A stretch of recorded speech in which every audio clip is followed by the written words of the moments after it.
Have you ever found yourself standing in the same painful moment, feeling as though you've been here before? Not just once, but again and again, like a wheel turning through the same groove, wearing it deeper with each revolution. Perhaps it's the same argument with someone you love, the same pattern of sabotaging your own happiness, or the same feeling of unworthiness that rises like a tide you cannot hold back. You try different words, different approaches, different promises to yourself. And yet, here you are once more, caught in what feels like an endless loop of suffering. There's a reason for this repetition, and it is neither punishment nor accident. Through the ancient wisdom of Buddhist teachings, we discover that these cycles of pain are not fate sealed against us, but rather invitations, profound and patient, calling us toward awakening. The Buddha understood something remarkable about the nature of existence, that all beings wander through what is called Samsara, the wheel of cyclic existence, not because they are destined to suffer forever, but because they have not yet seen clearly the invisible chains that bind them. Every moment of repetition carries within it the seed of liberation, if only we have the courage to look deeply and the wisdom to respond differently. This is not a journey of fixing or controlling or forcing change through willpower alone. This is something far more profound. It is the path of seeing, of understanding the roots beneath the surface, of meeting our pain with the gentle awareness that transforms it. So if you have grown weary of the same lessons appearing in new disguises, if you long to break free from patterns that steal your peace, stay present with these words. Because what you are about to discover is not merely theory or philosophy, but practical wisdom that has guided countless beings toward freedom for over 2.5 millennia. The parable of the circle of stones. In ancient times, there lived a young disciple who sought liberation from his suffering. Every morning, he would rise with determination, vowing that today would be different. He would choose new paths through the monastery garden, new methods of meditation, new ways of speaking and relating to others. Yet despite all these external changes, he found himself returning again and again to the same inner turmoil, the same fears, the same sense of being trapped. One day, exhausted and defeated, he approached his teacher. "Master," he said, "I have tried everything. I change my steps, I change my practices, I change my routines, yet I remain in the same suffering. Why does life keep teaching me lessons I cannot seem to learn?" The old master led him to a courtyard where stones had been arranged in a perfect circle upon the ground. "Walk around this circle," the master instructed, "but do so while keeping your gaze fixed upon your feet." The disciple obeyed, walking round and round, watching his feet carefully avoid each stone.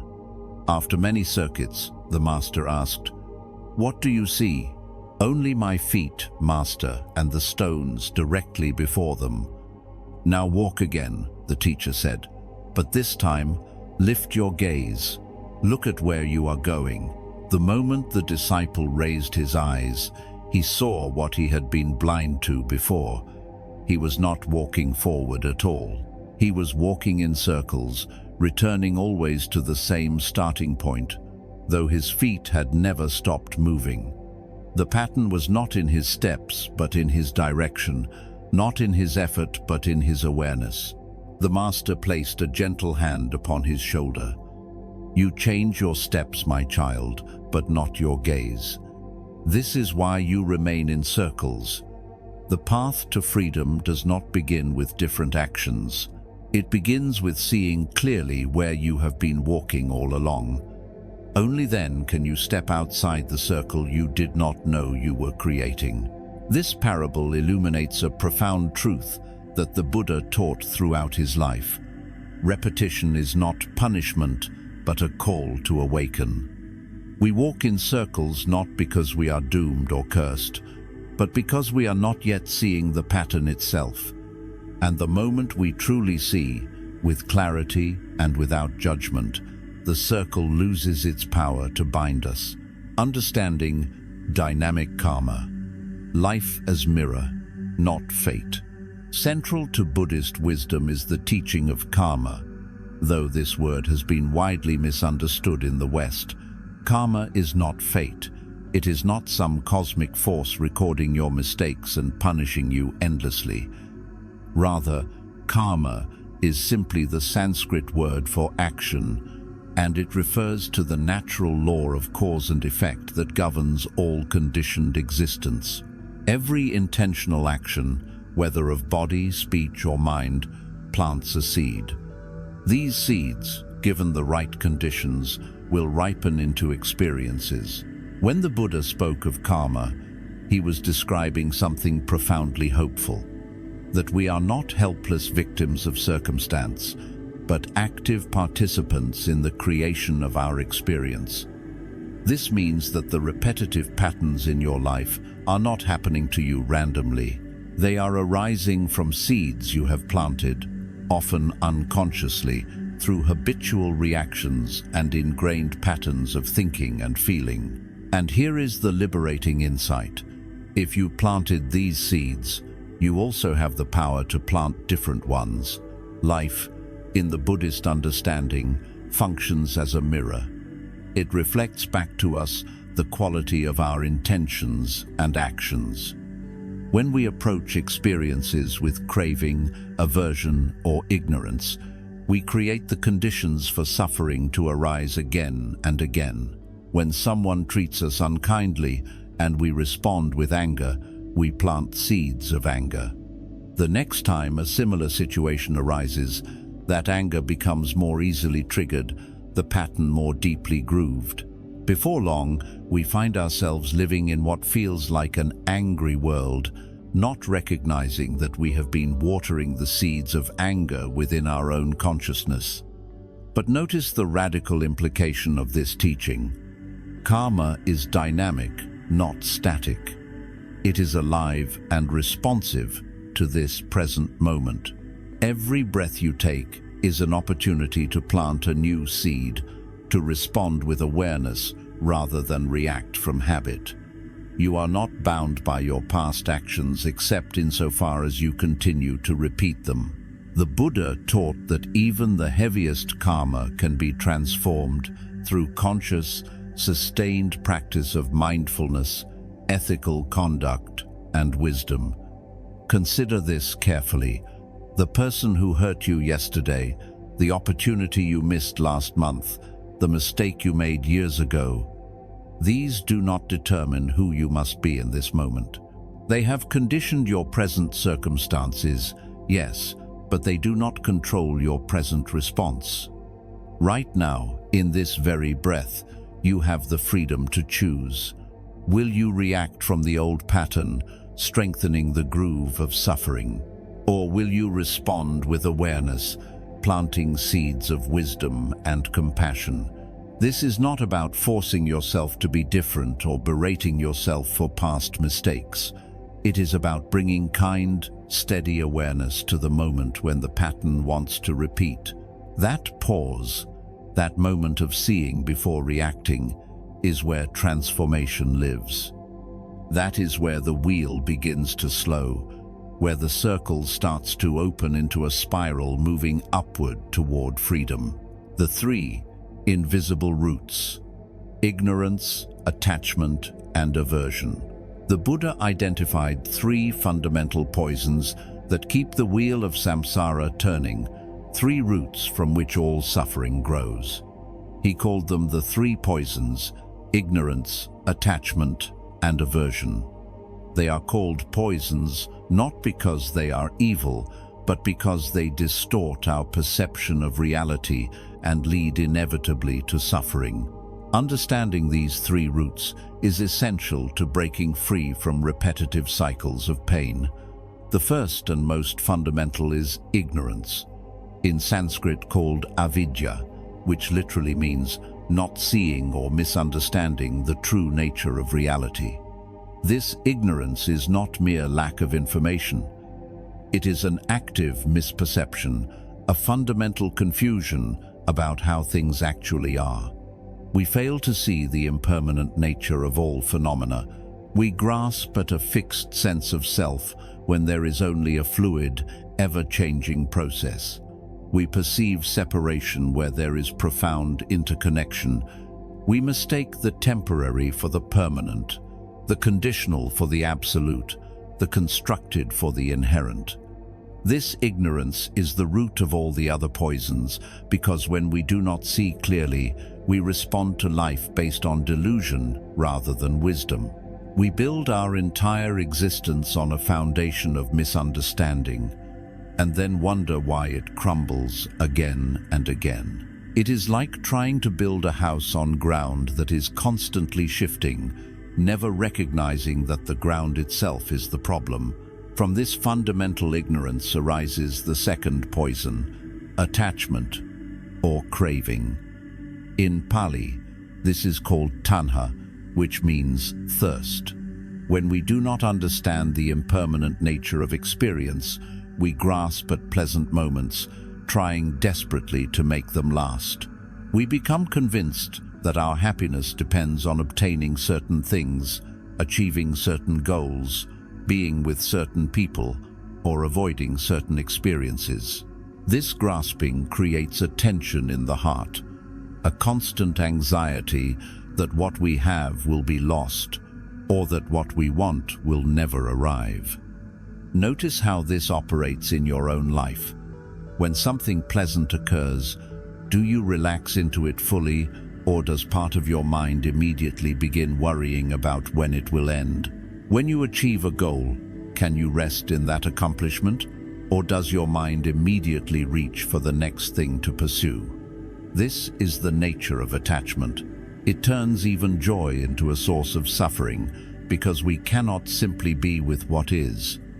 We are always trying to prolong the pleasant and secure it against the inevitable tide of change. The third poison, closely related to attachment, is aversion. In Sanskrit, this is called dvesha. If attachment is the grasping toward pleasant experience, aversion is the pushing away of unpleasant experience. We want pain to stop immediately. We resist discomfort, deny difficult emotions, avoid challenging conversations, and push away anything that threatens our image of who we think we should be. But here is the paradox. The more we resist something, the more power we give it. The emotion we refuse to feel does not disappear. It goes underground, where it becomes more volatile and unpredictable. The situation we avoid does not resolve. It follows us, appearing in different forms until we finally turn to face it. The person we push away from our heart does not cease to affect us. They haunt us precisely because we have not allowed ourselves to fully feel and release the pain they caused. These three poisons, ignorance, attachment, and aversion, work together to create and sustain the cycles of suffering in our lives. We misperceive reality through ignorance, then grasp at pleasant experiences through attachment, and push away unpleasant ones through aversion. This creates karma, which ripens into new experiences, which we again meet with ignorance, attachment, and aversion. Around and around the wheel turns, each revolution strengthening the pattern. But here is the profound hope embedded in this teaching. These poisons are not who you are. They are conditioned patterns, habits of mind that have been cultivated but can also be released. Through the practice of mindfulness, we can begin to see these patterns operating.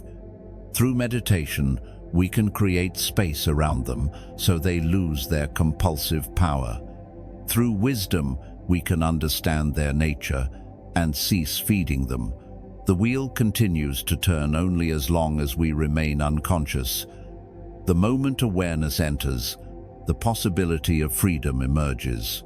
The invisible chain, how experience becomes pattern.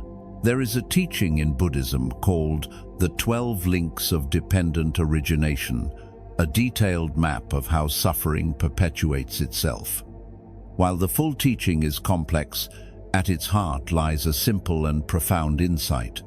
Every experience leaves an imprint, and these imprints shape how we perceive and respond to future experiences.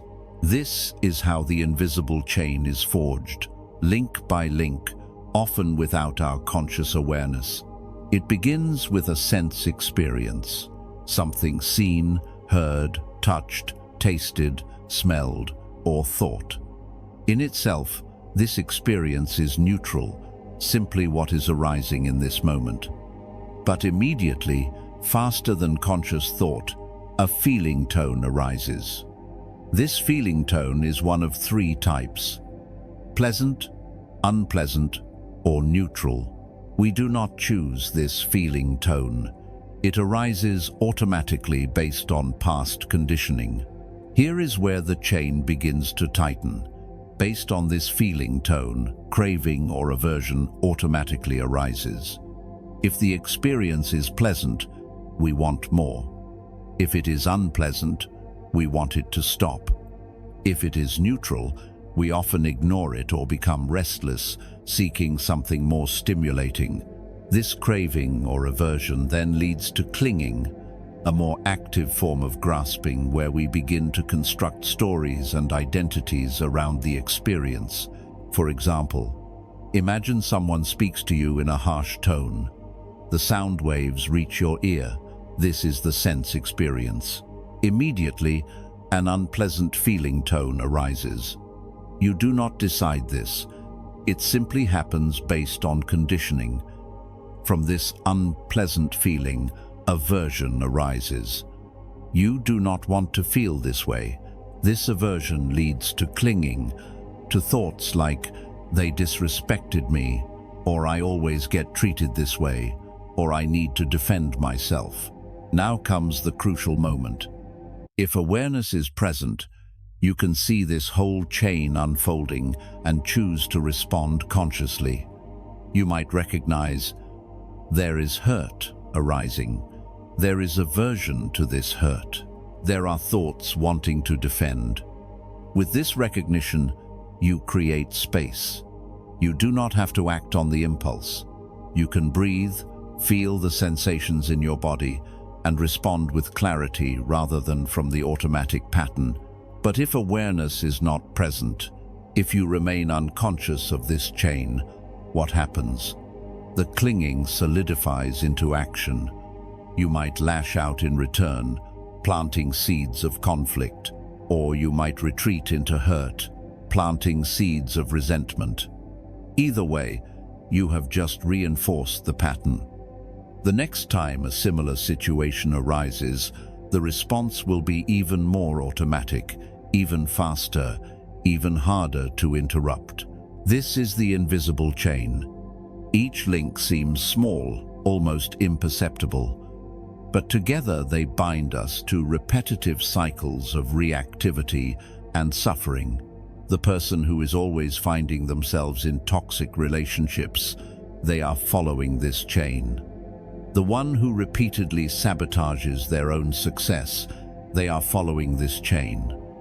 The one who cannot shake feelings of unworthiness no matter how much they achieve, they too are following this chain. But notice again the profound hope embedded in this teaching.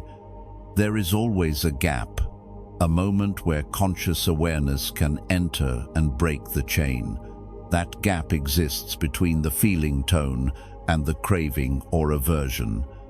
It exists between the craving and the clinging. It exists between the clinging and the action. Any of these gaps can become a doorway to freedom if we learn to recognize them. This is why mindfulness practice is so transformative. Through meditation, we train ourselves to catch these moments, to see the chain forming before it has fully locked. We learn to feel unpleasant sensations without immediately needing them to stop. We learn to experience pleasant moments without grasping at them. We learn to observe our thoughts and emotions as passing phenomena rather than solid truths. With practice, the chain loses its invisible quality. We begin to see it clearly, and in that seeing, it loses much of its power. We realize we are not our automatic reactions.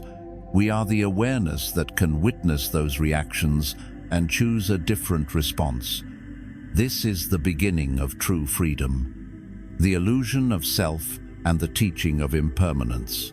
There is another dimension to repetitive suffering that the Buddha illuminated with extraordinary clarity: our fundamental misidentification with a fixed, permanent self. We create and cling to identities. I am the hurt one. I am the betrayed one. I am the one who always fails. These identities feel solid and real, and we organize our entire experience around defending and maintaining them. But the Buddha taught something radical. This sense of a fixed, unchanging self is an illusion. It is perhaps the most convincing illusion we face, but an illusion nonetheless. What we call the self is actually a dynamic process, a constantly changing flow of physical sensations, thoughts, emotions, perceptions, and consciousness. There is no solid, unchanging entity at the core of this process. There is simply process itself, arising and passing moment by moment. When we cling to a fixed identity, we trap ourselves in repetitive patterns that reinforce that identity. The person who identifies as the victim will unconsciously create situations that confirm this victimhood. The one who sees themselves as the helper, who gets taken advantage of, will repeatedly attract people who need help, and then feel resentful when their help is not sufficiently appreciated. The one convinced they are unlovable will sabotage relationships precisely when they start to become intimate and safe. These patterns repeat, not because they reflect some true, unchanging essence of who we are, but because we keep reinforcing the identity upon which they are based. It is like wearing the same groove in a record over and over, then being surprised when the same song plays each time the needle drops. Closely related to this illusion of a fixed self is our misunderstanding of impermanence. The Buddha taught that all conditioned phenomena are impermanent, constantly changing, never static. This is not a philosophical abstraction, but a direct observation of reality. Your body is not the same as it was 10 years ago, or even 10 minutes ago. Cells die and are reborn constantly. Thoughts arise and dissolve in streams of consciousness. Emotions wash through like weather systems, none staying forever. Even the mountains are slowly eroding, the stars gradually dying. Yet we live as though things are permanent. We expect relationships to remain unchanged, as though the two people involved are not constantly evolving. We cling to roles and identities that were formed in response to circumstances that no longer exist. We make decisions based on who we were rather than who we are becoming. This misunderstanding of impermanence creates an enormous amount of unnecessary suffering. When we understand impermanence deeply, not just intellectually but in the marrow of our being, everything shifts. We realize that the painful emotion we are experiencing is not permanent. It will pass like a cloud across the sky. We recognize that the person who hurt us is not frozen in that moment of causing harm. They too are changing, capable of growth and transformation. We see that we ourselves are not trapped in the patterns of the past. Each moment offers the possibility of responding differently. This understanding of impermanence and non-self does not lead to nihilism or despair. Rather, it is profoundly liberating. If there is no fixed self, then you are not condemned to repeat the same patterns forever. If everything is impermanent, then change is not only possible but inevitable. The question becomes not whether you will change, but how consciously you will participate in that change. Will you cling to old identities and patterns out of fear, or will you open to the natural flow of transformation with curiosity and courage? There is a beautiful metaphor in Buddhist teachings. The self is like a river. From a distance, a river appears to be a thing, a single entity with clear boundaries. But look closely, and you realize there is no river apart from the flowing water. The water at this bend is not the same water that was here a moment ago. The river is a process, not a thing, yet we can still speak meaningfully about the river, give it a name, recognize its patterns and characteristics. The same is true for the self. There is a continuity of process, a pattern that maintains relative stability over time. We can speak meaningfully about yourself and recognize patterns in how you tend to think and behave. But this is not a fixed, unchanging entity. It is a fluid process, always responsive to conditions, always capable of transformation. When you realize this, the patterns that have been repeating in your life are seen in a new light. They are not expressions of your unchangeable nature. They are simply habits, grooves worn deep by repetition, but not intrinsically necessary. And habits can be changed. Grooves can be gradually filled in as new paths are created. This is the work of liberation, not destroying the self, but seeing through the illusion of its solidity and fixedness, then consciously participating in its ongoing transformation. The triple practice: mindfulness, awareness, and letting go. The Buddha taught a clear path to freedom from suffering, and at its heart are three interrelated practices: mindfulness, awareness, and letting go. These are not separate techniques, but different facets of the same transformative process.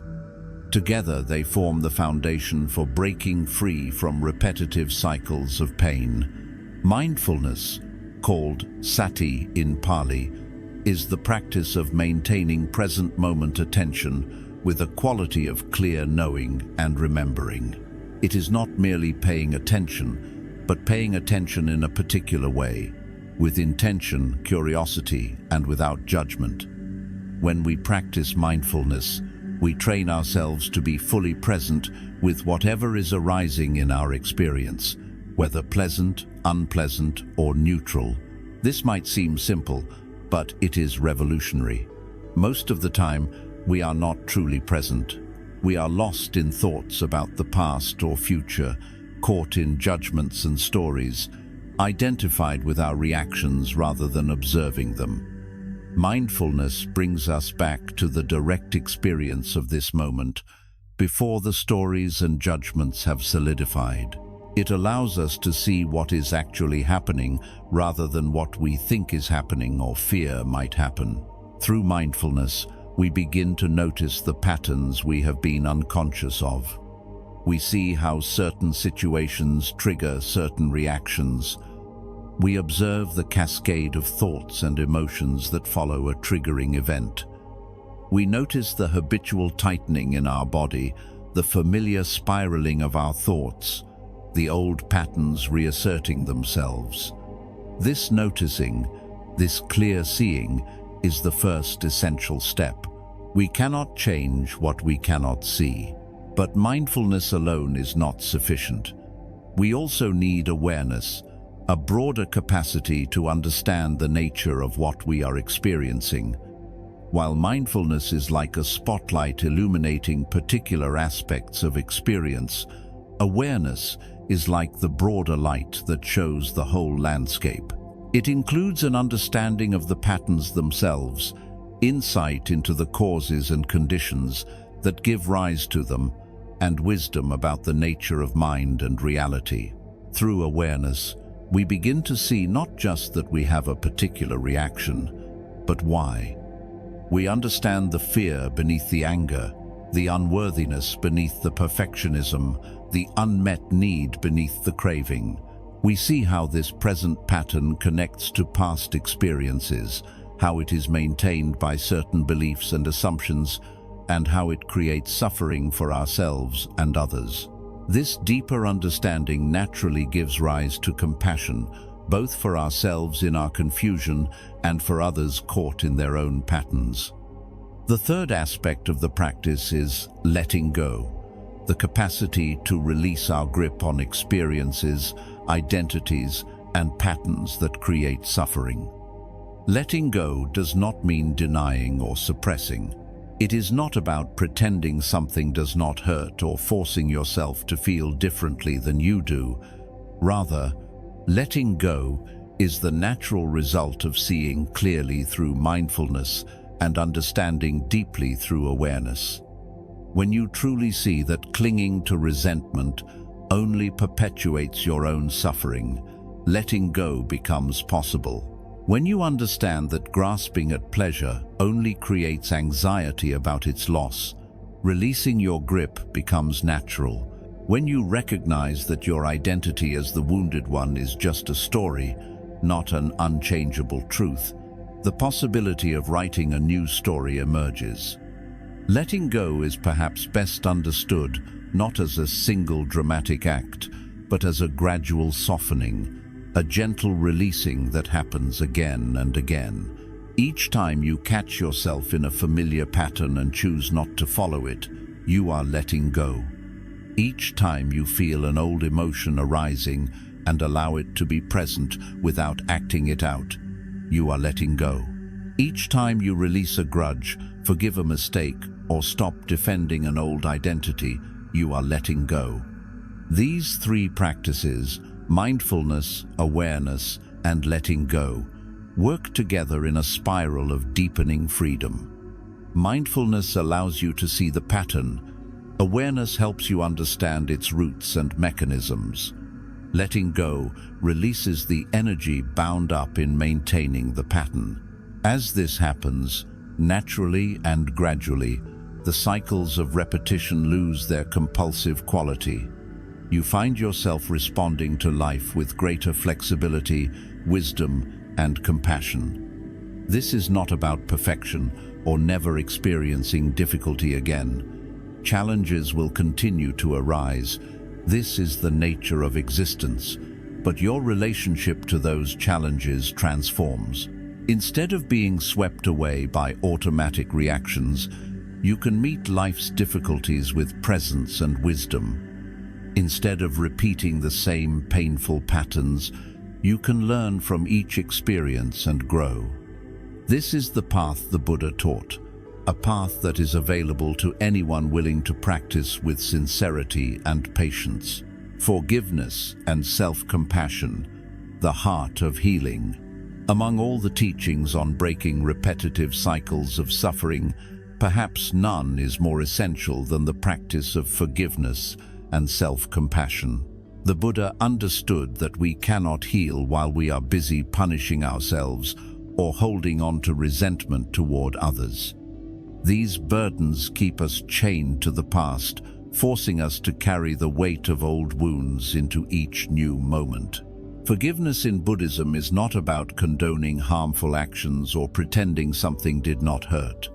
It is not about forgetting or denying the reality of what occurred. Rather, forgiveness is about freeing yourself from the corrosive effects of resentment and hatred. It is about recognizing that continuing to carry rage or bitterness does not punish the person who harmed you. It punishes you. There is a famous Buddhist teaching that holding on to anger is like grasping a hot coal with the intent to throw it at someone else. You are the one who gets burned. Every moment you spend replaying the hurt, reinforcing the story of how you were wronged, is a moment you are not available to the peace and joy of this present moment. This does not mean the harm did not matter. It means that you matter too much to continue harming yourself with the echoes of the past. The practice of forgiveness often begins with understanding. When we look deeply into the person who harmed us, we almost always find that they were acting from their own suffering, confusion, or unconsciousness. This does not excuse their actions, but it contextualizes them. No one who is happy and at peace deliberately causes harm. All harmful actions arise from some form of suffering or delusion. When we see this, compassion becomes possible. Buddhist teacher Jack Cornfield tells of working with prisoners who had committed terrible acts of violence. Through meditation and reflection, many of these men came to see their own actions clearly, not with self-justification but with deep remorse. They understood that at the time of their crimes, they were completely lost in rage, fear, or delusion. They were not seeing clearly, and they caused immense harm as a result. Recognizing this about themselves made it possible for them to recognize it in others, that all harmful actions arise from a mind that is confused, suffering, or unconscious. This understanding does not mean we allow harmful people to continue hurting us. Setting boundaries, protecting ourselves, and removing ourselves from toxic situations are acts of wisdom and self-compassion, not failures of forgiveness. Forgiveness is an internal release, a letting go of the burden of resentment. It does not require reconciliation or even communication with the person who harmed you. It is something you do for yourself, to free your own heart. But perhaps even more challenging than forgiving others is forgiving ourselves. Many of us carry deep shame and self-criticism for our own past mistakes, failures, and harmful actions.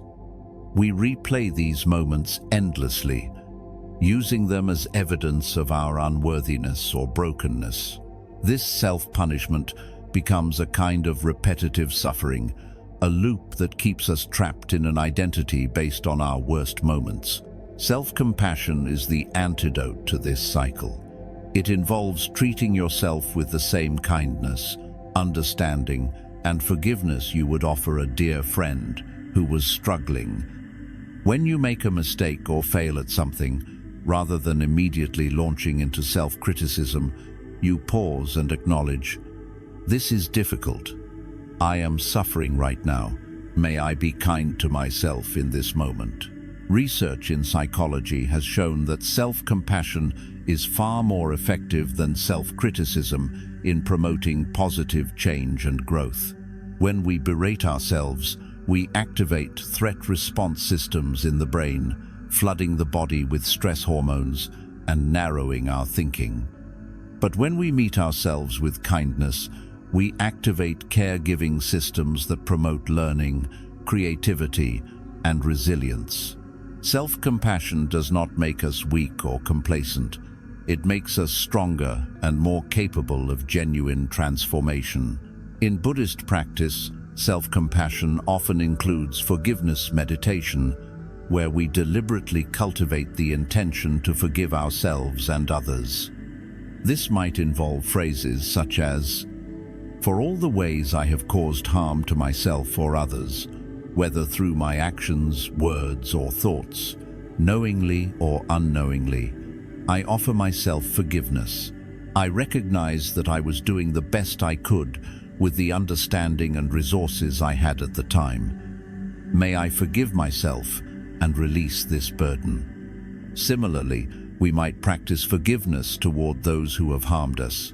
"For all the ways you have caused me harm, whether through your actions, words, or thoughts, knowingly or unknowingly, I offer you forgiveness.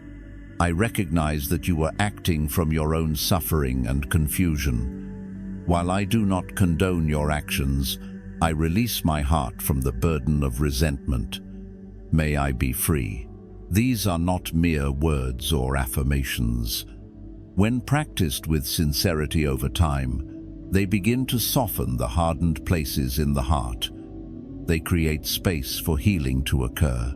They allow us to finally set down burdens we may have been carrying for years or even decades. And in that releasing, we discover that we have energy and capacity we did not know we had.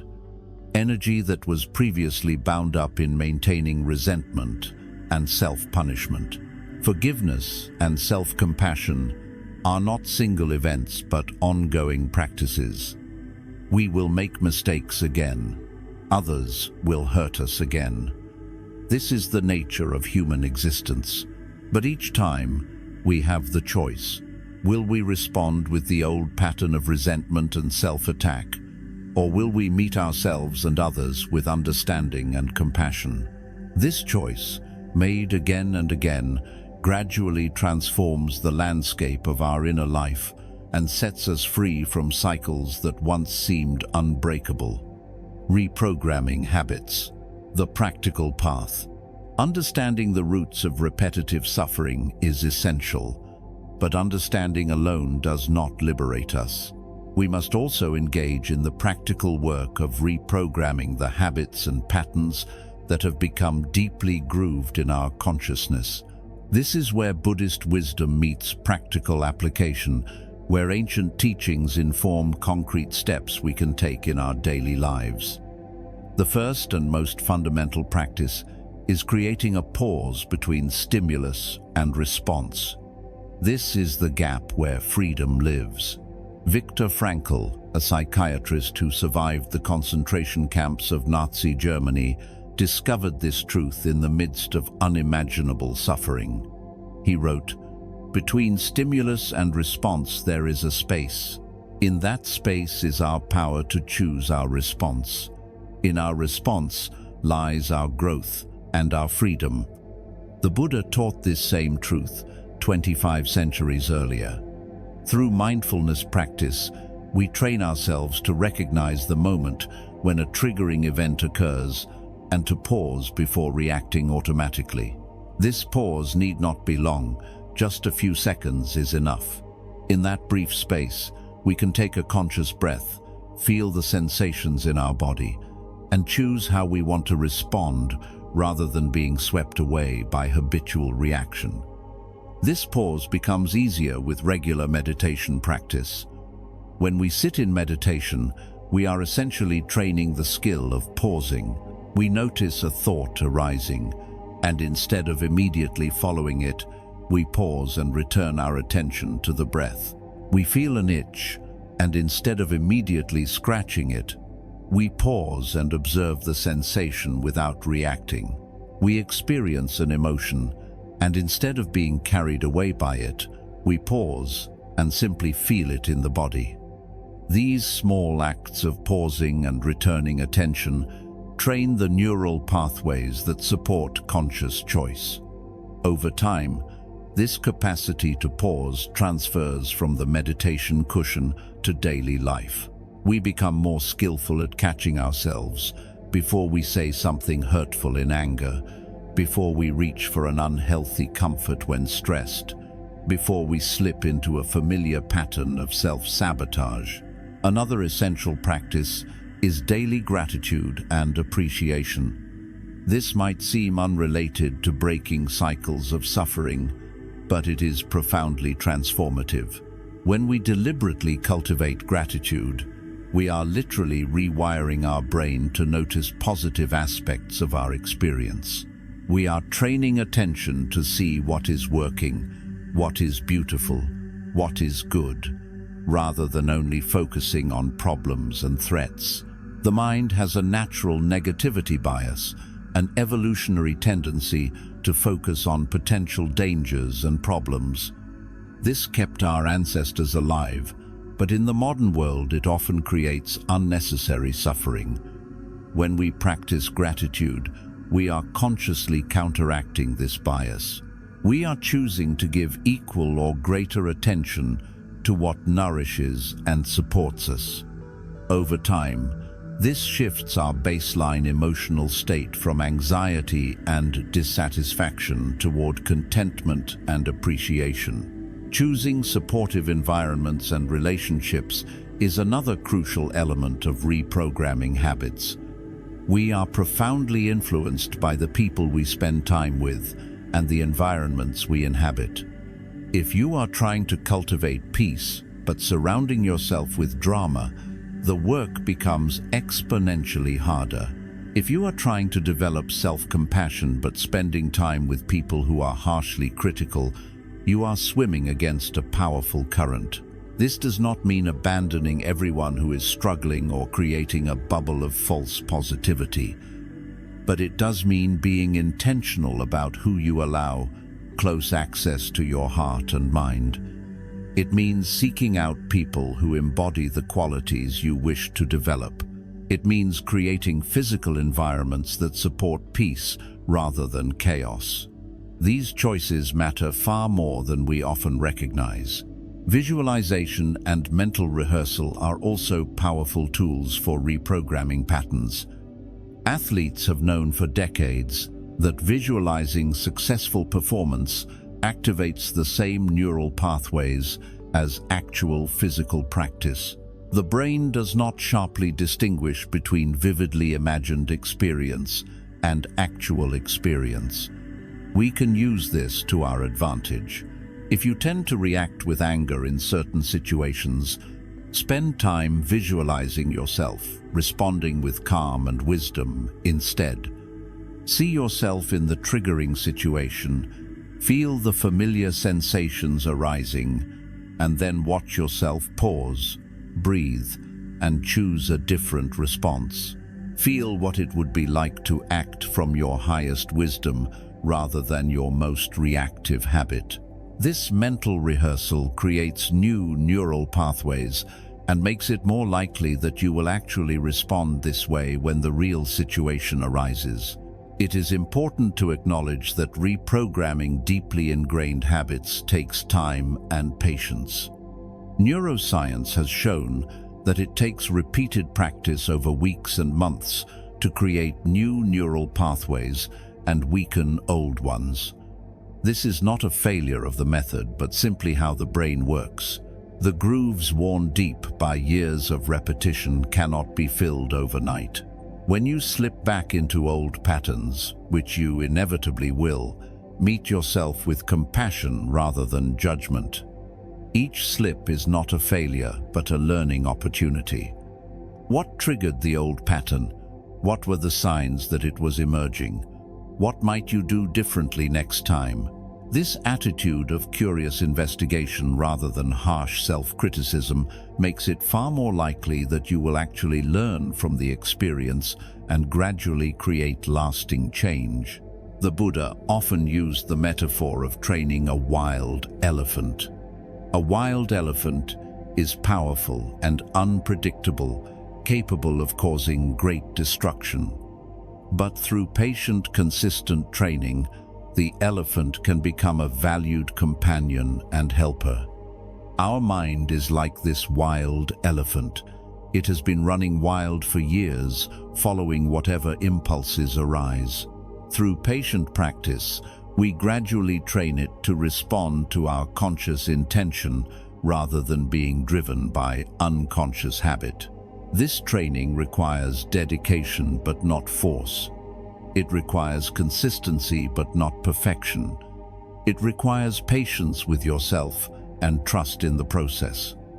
Over time, sometimes so gradually you barely notice, the old patterns lose their grip. New patterns of responding, based on awareness and wisdom rather than unconscious reactivity, become more natural. And one day you find yourself in a situation that once would have triggered the old cycle, and you realize the pattern did not arise, or it arose but had no power. You have finally stepped out of the circle. True liberation, a new relationship with pain. As we approach the culmination of this exploration, it is essential to understand what liberation from suffering actually means in Buddhist teaching. It does not mean that you will never experience pain again. Physical pain, illness, aging, and death are inherent in existence. Grief, when we lose someone we love. Disappointment when things do not go as hoped. Loneliness, fear, these are part of the human experience. Liberation is not the absence of these experiences. Rather, It is the transformation of our relationship with them. It is the end of suffering about suffering, the cessation of the extra layers of anguish we add to inevitable pain through our resistance, our stories, and our identification with the pain as who we are. The Buddha distinguished between pain and suffering. Pain is what happens when you stub your toe, when a relationship ends, when you receive disappointing news. Suffering is what happens when you resist that pain, when you make it mean something about your worth or fate, when you replay it endlessly in your mind, when you use it to reinforce an identity of victimhood or brokenness. Pain multiplied by resistance equals suffering. This is not a philosophical equation, but a practical truth you can verify in your own experience. When you stub your toe and simply feel the physical sensation without the narrative of, "Why does this always happen to me?" or "I'm so clumsy," the pain is just pain. It arises, it hurts, and then it fades. But when you add the story, the judgment, the identification, the brief physical pain becomes extended psychological suffering. Liberation, then, is about meeting pain with presence and acceptance rather than resistance and stories. It is about feeling your emotions fully without being swept away by them or identified with them. It is about recognizing that you are not your pain. You are the awareness that can hold the pain with compassion.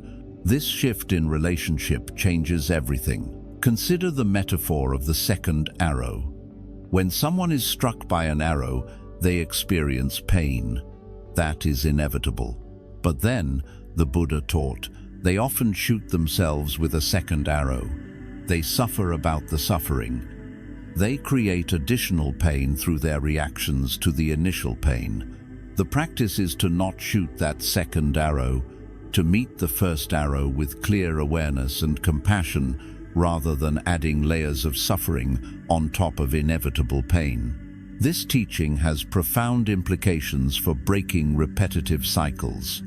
So often what repeats is not the initial painful event, but our suffering about it, our inability to let it pass through us naturally. Someone says something hurtful, and we carry that hurt for days, weeks, even years, replaying it in our minds, building a fortress of resentment around it. The initial pain might have lasted moments, but our suffering about it lasts indefinitely.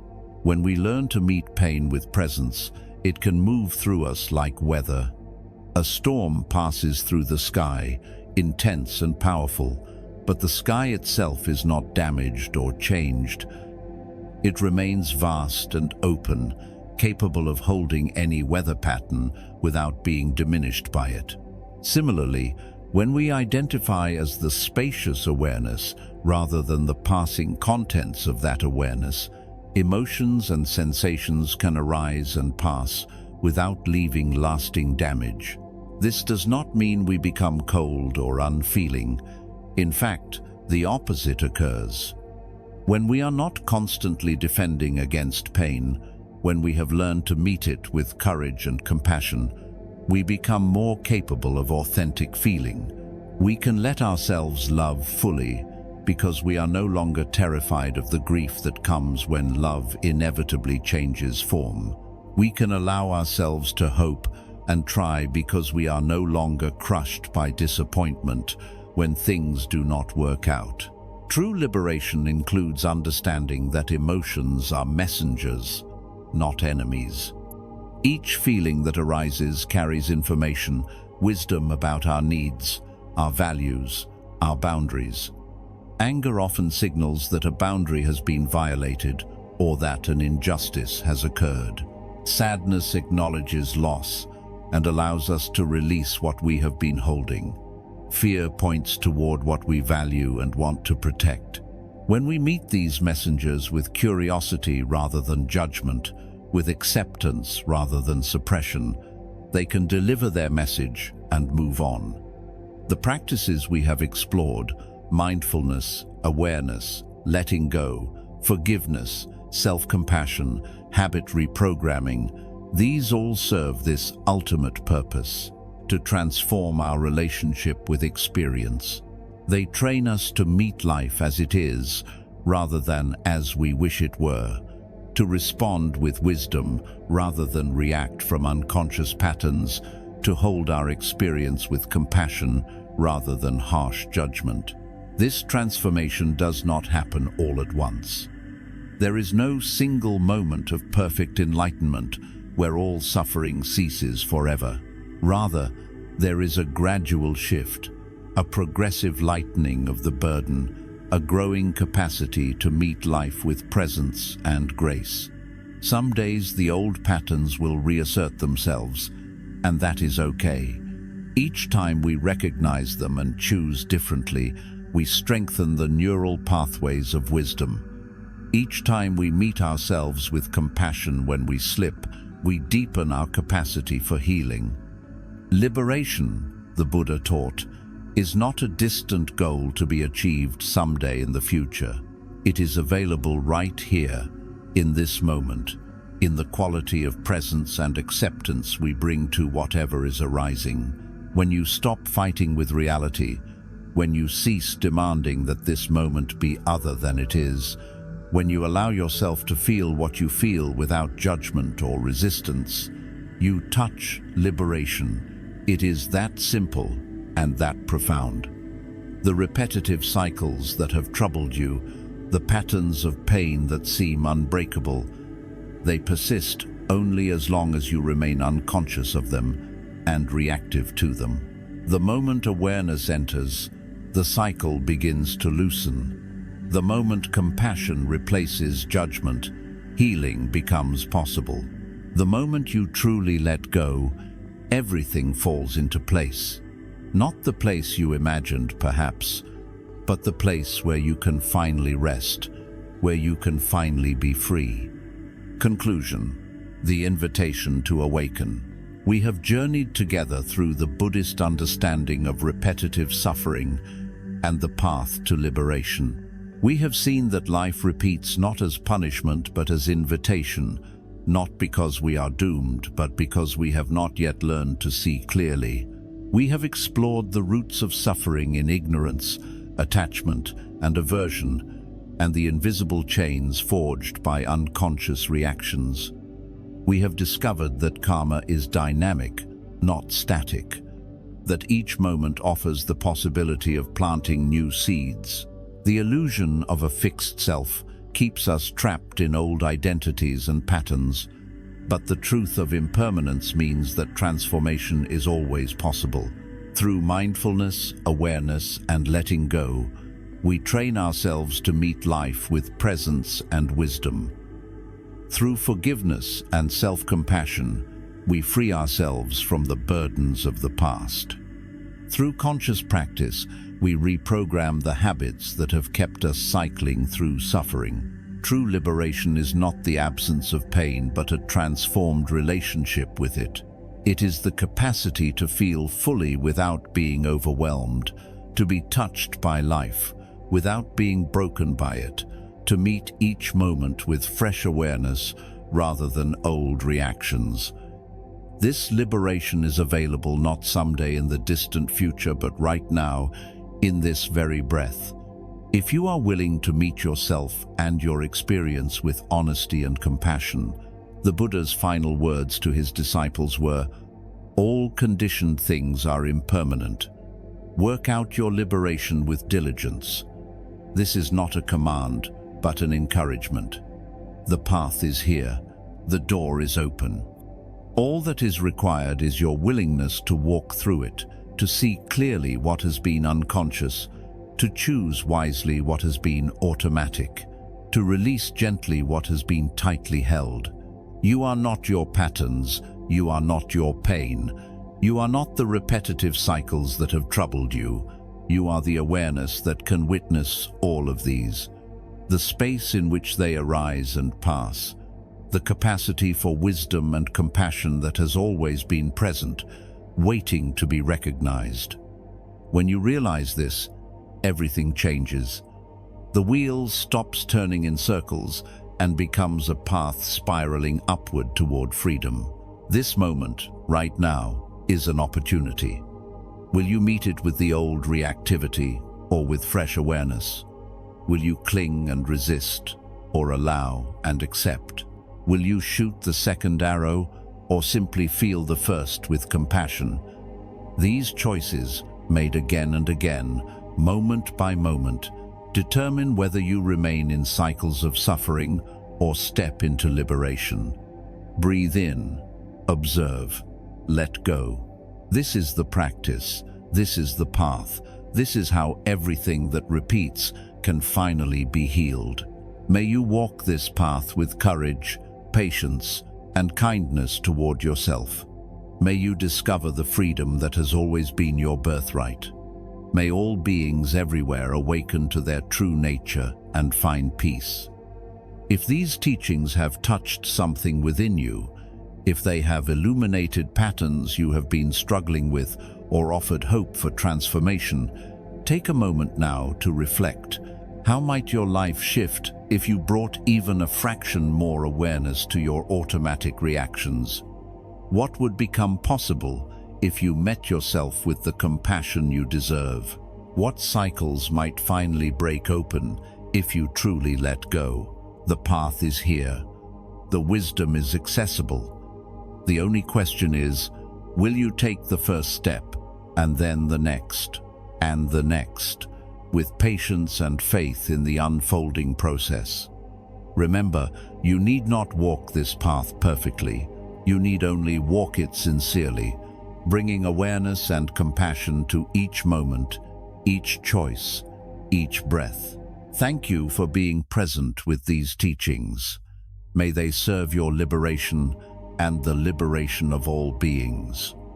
And may we all find the courage to meet life as it is, with open hearts and clear minds, finally free from the cycles that have bound us, finally home in the vast, spacious awareness that has always been here, waiting for our return.